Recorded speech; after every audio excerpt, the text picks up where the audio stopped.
दोस्तों, आपको याद होगा कुछ दिनों पहले जब तालिबान के विदेश मंत्री आमिर खान मुत्तकी भारत आए थे, तो पूरी दुनिया हैरान रह गई थी, क्योंकि पूरे 30 साल बाद तालिबान का कोई मंत्री भारत आया था, वो भी बिना किसी सिक्योरिटी गार्ड के। लेकिन अब जो खुलासा हुआ है, उसने अमेरिका और पाकिस्तान दोनों की टेंशन और बढ़ा दी है, क्योंकि मुत्तकी को भारत से जो तोहफे मिले हैं, वो सिर्फ गिफ्ट नहीं, बल्कि एक गहरी रणनीतिक चाल का हिस्सा हैं। जी हां दोस्तों, कूटनीति की इस शतरंज में भारत ने ऐसा दांव चला है जो पूरे दक्षिण एशिया का संतुलन बदल सकता है। लेकिन अब सवाल यह है कि आखिर भारत ने मुत्तकी को ऐसा क्या दिया जिसने अमेरिका तक को सोचने पर मजबूर कर दिया।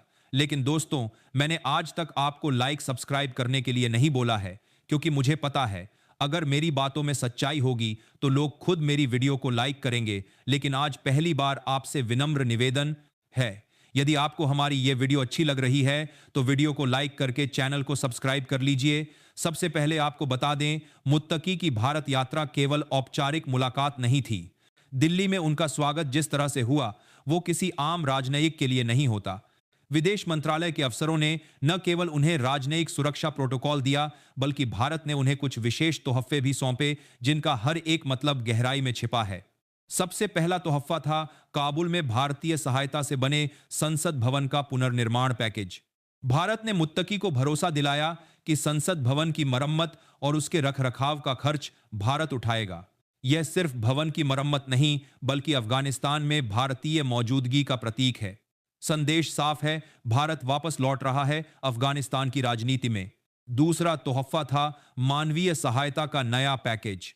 भारत ने मुत्तकी को 50,000 टन गेहूं, 2,000 टन दवा और 5,000 टन मेडिकल सप्लाई भेजने की घोषणा की। आप सोचेंगे ये तो इंसानियत है, लेकिन असल में यह सॉफ्ट पावर डिप्लोमेसी का सबसे बड़ा उदाहरण है। भारत जानता है कि जब लोगों का पेट भरता है तो दिल भी भारत की ओर झुकता है। तीसरा तोहफा, जो सबसे दिलचस्प था, एक कूटनीतिक आमंत्रण। भारत ने मुत्तकी को भारत अफगान व्यापार मंच में भाग लेने का निमंत्रण दिया और इसके तहत कुछ अफगानी उद्योगपतियों को भारत आने की अनुमति दी। यानी भारत तालिबान को धीरे धीरे अंतर्राष्ट्रीय वैधता की तरफ खींच रहा है। और अब आता है वो पल जिससे पाकिस्तान के चेहरे का रंग उड़ गया। भारत ने मुत्तकी को चाबहार कॉरिडोर पर साझेदारी का प्रस्ताव दिया। यानी अफगानिस्तान अब चाहे तो ईरान के रास्ते भारत से जुड़ सकता है, पाकिस्तान को बायपास करके। सोचिए दोस्तों, जो रास्ता दशकों से पाकिस्तान ने ब्लॉक कर रखा था, उसी रास्ते को भारत ने अब एक नए दरवाजे से खोल दिया है। एक इतना बड़ा कि आज मारा जीरो को। अब बात करते हैं असली गिफ्ट की।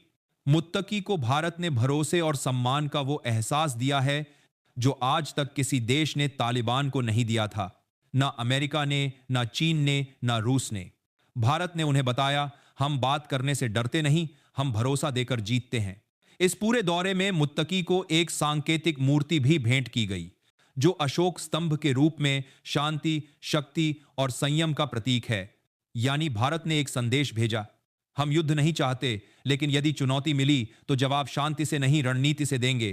तो दोस्तों, यह मुलाकात सिर्फ एक राजनयिक घटना नहीं थी, बल्कि आने वाले वक्त की एक झलक थी, जहां भारत अब सिर्फ दर्शक नहीं, बल्कि पूरे एशिया का गेम चेंजर बनने जा रहा है।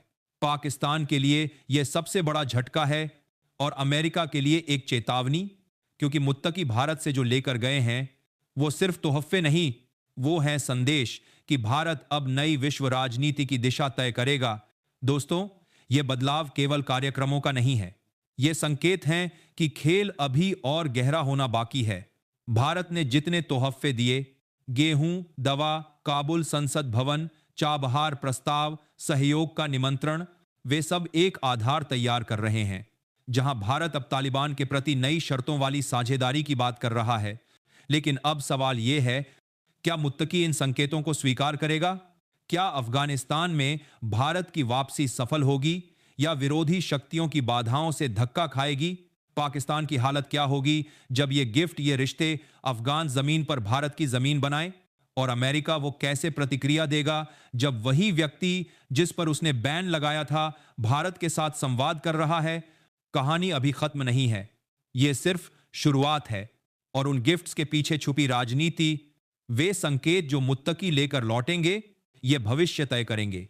भारत की भूमिका अफगानिस्तान में और पाकिस्तान, अमेरिका, चीन के बीच आने वाला संघर्ष। तो दोस्तों, आप क्या सोचते हैं? क्या भारत की यह चाल सफल होगी या इसे विरोधियों द्वारा मोड़ दिया जाएगा? अपनी राय बताइए और बने रहिए, क्योंकि अगला अध्याय नहीं रुके।